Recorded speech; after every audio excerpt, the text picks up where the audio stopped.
Hello, my name is Chris Monroe. I've been a senior engineer with Greenlight Group now for a little over 6 years. I've had a focus mostly on the HP BTO suite in the Operations Center workspace, and today we are going to talk about what it takes to go through the manual installation of the operations agent. Thank you for joining me today.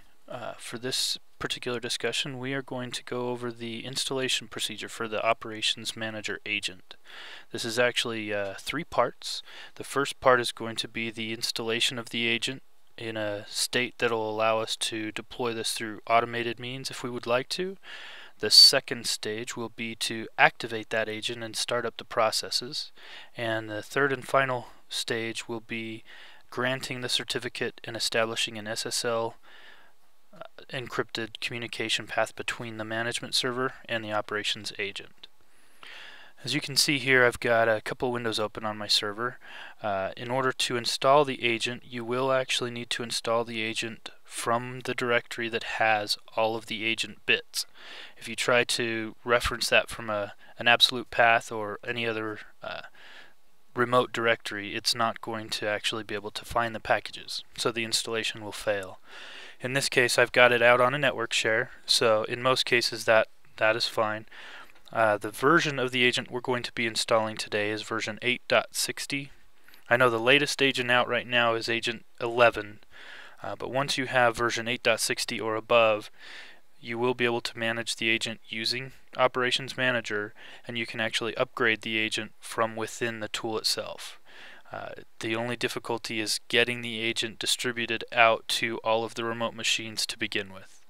So in here I've got a command prompt opened up.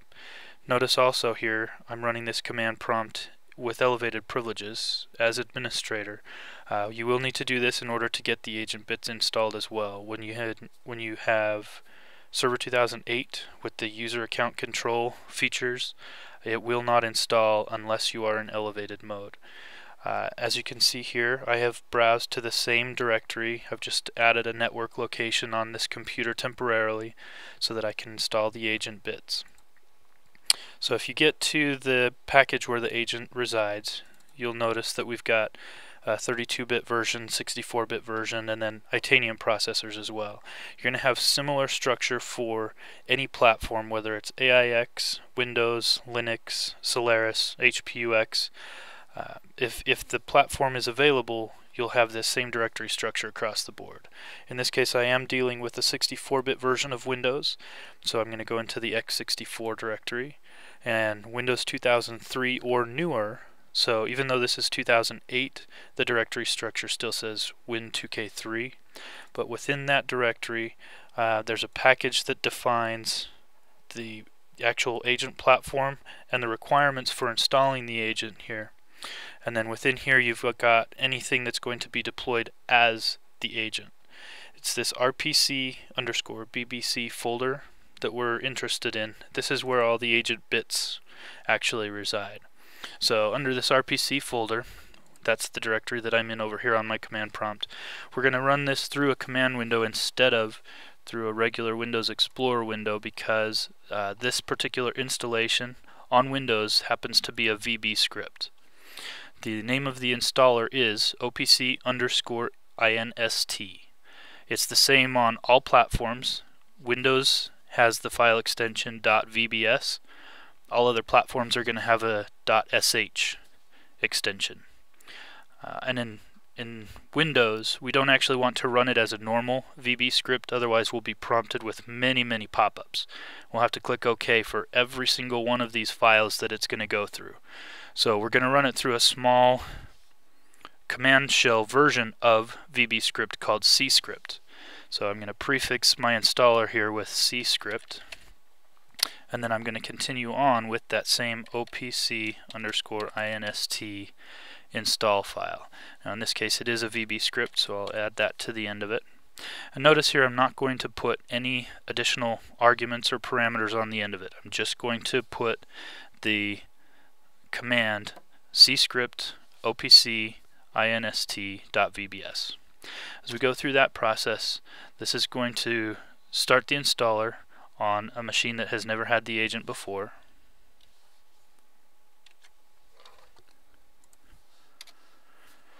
It's going to go through all of the prerequisite checks that you normally would have seen. In this case, checking for installer version, operating system level, minimum requirements that are required, and then it goes through the C script version of the install process. So it's not going to ask us anything beyond this point. It will just continue through every package, installing them one at a time until we're done. Now, once this process completes, we will actually be done with the first stage. That much of the installation can be automated. And you can deploy this through any kind of enterprise level deployment tool, Altiris and such. So this is not going to actually start an agent. It's not going to run any processes, take up any additional resources on the system. It's not actually going to do anything. It's simply going to place the bits on the server in preparation to be managed at some point. We're still going to have to go through the second and third segments of this tutorial in order to actually manage this agent. Alright, now that we've successfully completed the installation, I wanted to take a look at just a couple more things real quick to show you what's happening in this first part of the install. Notice that we did actually install the agent, and if you look over here, it's going to execute a command that talks about OPC activate. Now, notice though there was no job. So in this line right here in the middle, it says job does not exist, no new configuration value to update. So even though it ran through the installation process, since we did not put any parameters on the end of it, this actually sits dormant now. It didn't try to activate, it didn't start anything. In fact, if we go look now, we will see that the environment variables have been set, the agent bits have been deployed, but nothing is actually running. In order to complete this process from here, we now have to activate the agent. So if you want to leave it here, that's fine. This is where you're going to run through with Altiris and all of those automated deployment tools to get the agent out to every server, put this into your base build and whatnot. The environment variables are actually set for you in Windows, although with the command prompt, of course, we have to close out of this window and open a new command prompt window in order to see those environment variables. So I'm going to do that now.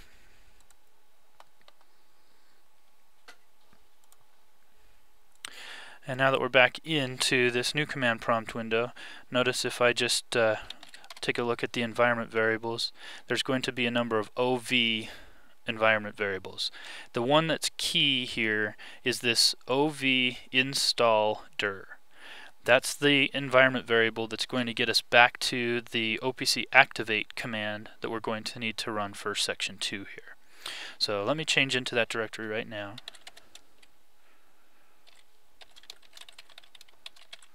And from within this directory, there's a couple of things. We're going to get into the bin directory. In all of these systems, regardless of whether it's Windows, Unix, Linux, AIX, any of those are going to have a very similar structure. Now, there is one exception, and that is 64-bit Windows. We've got an extra folder in here. So as we get into the bin directory, on Windows 64, we also have to include Win64. So other systems are not going to have that, including Windows 32, but the rest of this directory structure is identical across the board. So from here we're going to go into OPC, and then we're going to get into a folder called install. This includes the pieces of the agent that were used during install, as well as allowing us to update, remove, and activate the agent. So if I take a look at that directory, notice OPC activate, that is also a VB script, so we're going to prefix that here with the same C script command.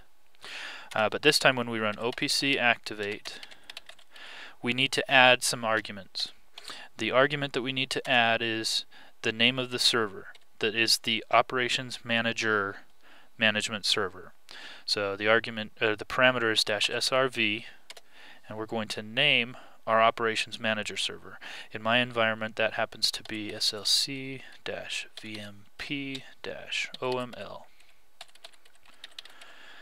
That is all we need to do in order to activate the agent. Notice This process looks very similar to what was going on in the first section of this tutorial. The difference is, now that we've added that argument, there is a job to be performed. So it sets the core ID of the agent, it tries to set up the communication with the management server, and as long as there is communication across the network, then we actually have been able to successfully activate this agent now.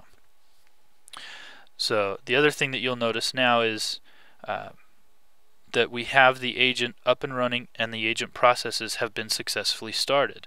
So if I take a look at that,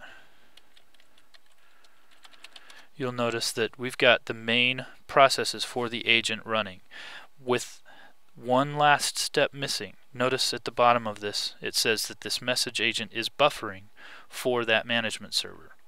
Remember at the beginning I said this is a three-step process. The first was install the agent, the second was activate the agent, but the third is actually grant the SSL communication between the agent and the management server.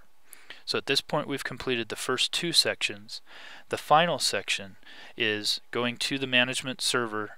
The web interface that allows us to do that is running on the management server. If we get into the main OMU interface, under deployment there's an option to see pending certificate requests. If we go in there, you'll notice that the server that we just activated has now requested an SSL certificate.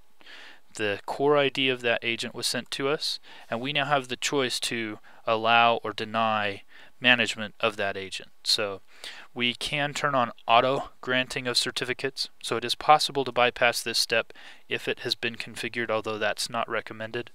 We'll want to go in here and actually verify that the servers that we're looking for are actually the servers that we intend to manage. One of the things that you'll also notice are empty here is this mapped column. There is not currently anything in Operations Manager that tells us about that agent. So this attempt has never been performed before. So in one very simple task we can activate the agent, grant that certificate request, and manage that agent. Add all the details that we need to the Operations Management database.